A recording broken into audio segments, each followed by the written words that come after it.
إن الحمد لله نحمده ونستعينه ونستغفره ونستهديه ونعوذ بالله من شرور أنفسنا ومن سيئات أعمالنا من يهده الله فهو المهتد ومن يضلل فلن تجد له وليا مرشدا أشهد أن لا إله إلا الله وحده لا شريك له وأشهد أن محمدا عبده ورسوله. قال الله تعالى في كتابه الكريم أعوذ بالله من الشيطان الرجيم يا أيها الذين آمنوا اتقوا الله حق تقاته ولا تموتن إلا وأنتم مسلمون. أما بعد معاشر المؤمنين rahimani wa rahimakumullah. Alhamdulillah, kita bersyukur kepada Allah Azza wa Jalla dengan segala kenikmatan yang Allah berikan kepada kita semua. Salawat dan salam kepada Nabi Muhammad sallallahu alaihi wasallam, akhirul anbiya'i wal mursalin, sebaik nabi dan sebaik rasul. Ma'asyiral mu'minin rahimani wa rahmatullah. Kita ini kadang-kadang kenapa dalam urusan dunia begitu semangat dan juga menghadapinya bisa seger secara fisik. Tapi giliran ibadah kenapa kok begitu berat rasanya? Dan juga kita mulai merasa letih ketika ibadah. Karena jawabannya disebutkan oleh Imam Ibnu Qayyim al-Jauzi bahwa anal ma'asi tuhinul qalb wal badan. Kemaksiatan itu menjadikan hati dan badan seseorang terhina. Amma wahnuha lil qalb fa amrun zahir. Bagaimana kemudian kehinaan buat hati, maka sudah jelas. Kemaksiatan itu akan menghinakan hati orang yang melakukannya. Akan tetapi ketika kita bicara tentang masalah badan, amma wahnu lil badan fa innal mu'min quwwatahu min qalbihi. Karena bagaimana dengan badan seseorang mukmin itu terletak kekuatan di hatinya. Kalau seandainya hatinya bersih, hatinya kepada Allah Subhanahu wa taala, ingin selalu melakukan apa yang Allah perintahkan, maka otomatis badannya juga akan ikut sehat. Kullama qawiya qalbuhu qawiya badanuhu. Dikatakan setiap semakin kuat hatinya, maka akan semakin kuat juga badannya.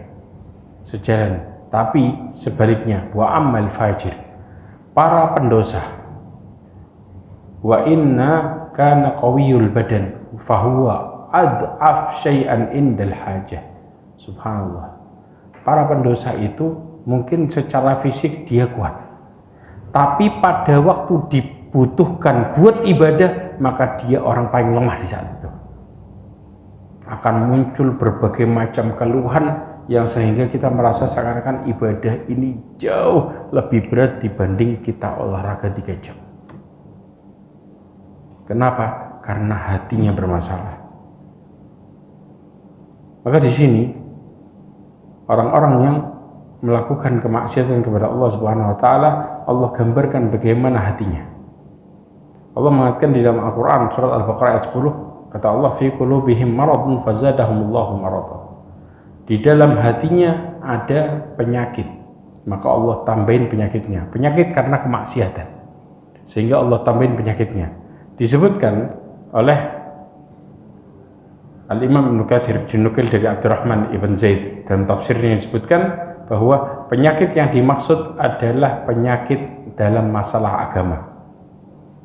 Sehingga akan muncul penyakit yang lainnya seperti kemunafikan, keraguan dalam menjalankan agama ini. Akhirnya apa?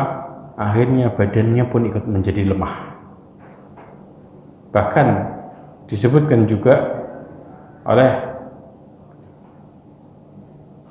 Al-Imam Ibnu Katsir menggambarkan bagaimana seseorang ketika mendapatkan penyakit di hatinya. Allah SWT mengatakan surat Al-Anbiya ayat 3, kata Allah, lahiyatan qulubuhum wa asarrun najwa alladina zalamu hal hadha illa basharun mithlukum. Allah mengatakan hati mereka dalam keadaan lalai.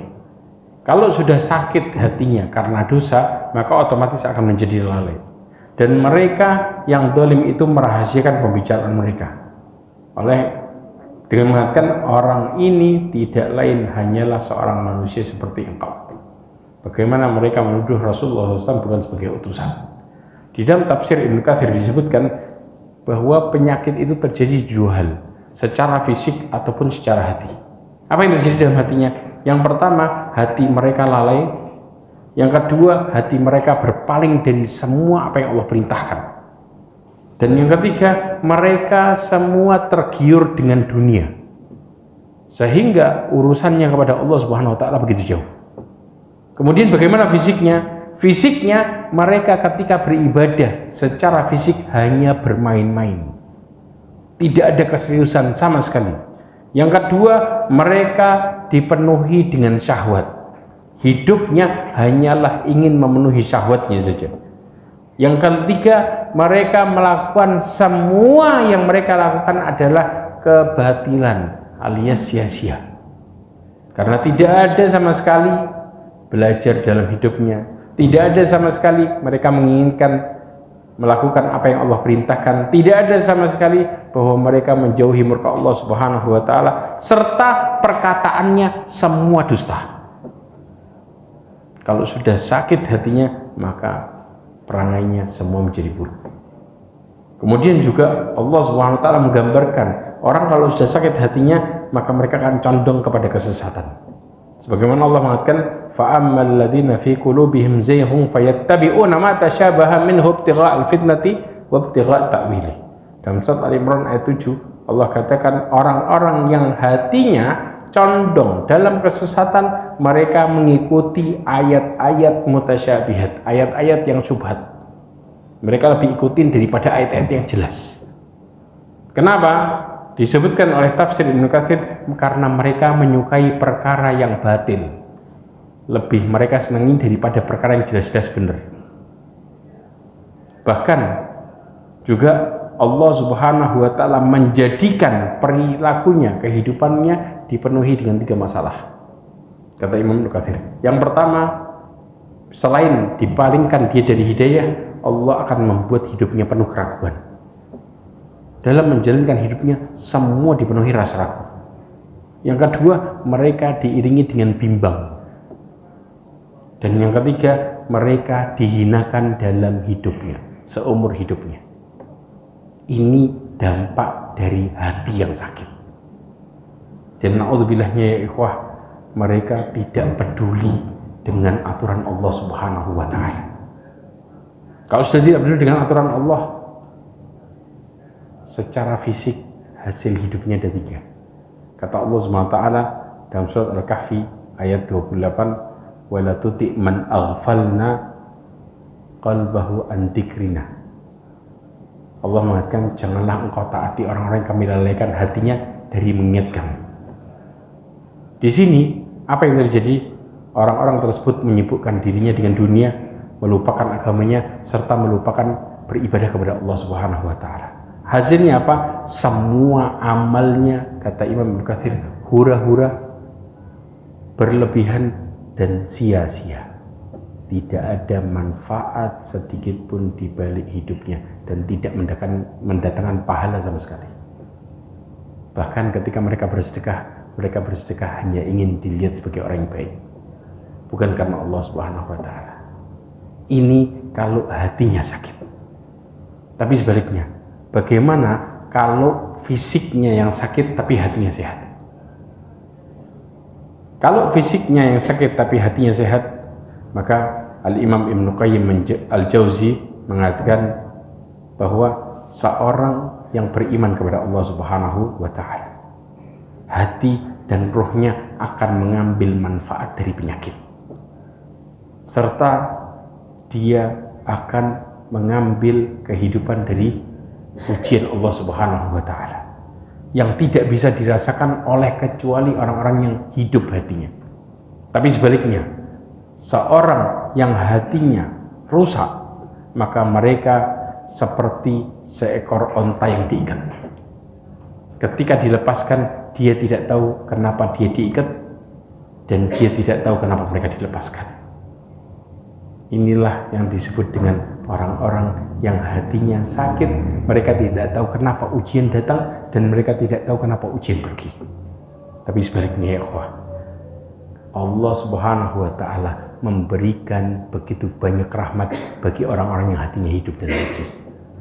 Karena pada dasarnya mereka mengambil pelajaran di balik setiap musibah dan mereka mendapatkan manfaat dari setiap musibah yang terjadi. Sebagaimana disebutkan oleh seorang ulama terdahulu, namanya Yazid ibn Maisarah, mengatakan, hamba Allah Subhanahu wa Ta'ala ketika menderita sakit, sedangkan dia dalam keadaan tidak mempunyai amal kebaikan sama sekali. Saya ulangi lagi, hamba Allah Subhanahu wa Ta'ala, hamba Allah ketika menderita sakit, sedangkan dia tidak mempunyai amal sama sekali di sisi Allah, maka Allah mengingatkan dia di balik sakitnya dengan sebagian dosa yang pernah dia lakukan, sehingga keluar air mata sebesar kepala lalat. Tetesan air mata itu membuat dia dibangkitkan oleh Allah dalam keadaan suci. Tetesan air mata itu membuat Allah menutup hidupnya dalam keadaan bersih dari dosa. Inilah cara Allah Subhanahu wa Ta'ala memberikan anugerah di balik orang yang hatinya hidup. Tetapi ketika Allah Subhanahu wa Ta'ala mengadab seseorang yang hatinya sakit dan mati, ketahuilah Allah Subhanahu wa Ta'ala memberikan mereka adab dan mereka tidak tahu kenapa mereka diadab dan mereka tidak tahu kenapa mereka dilepas. Sehingga antara musibah dan setelahnya hidupnya tidak akan pernah berubah sama sekali. Maka mintalah kepada Allah Subhanahu wa Ta'ala petunjuk. Karena yang paling penting adalah jadikan hati kita selalu hidup di sisi Allah Subhanahu wa Ta'ala. Kematian dan rasa sakit hati ini membuat hidup kita menjadi berantakan dan sia-sia. Wallahu a'lam bishawab. Subhanakallahumma bihamdika asyhadu an la ilaha illa anta astaghfiruka wa atubu ilaik. Wa akhiru da'wana alhamdulillah. Assalamualaikum warahmatullahi wabarakatuh.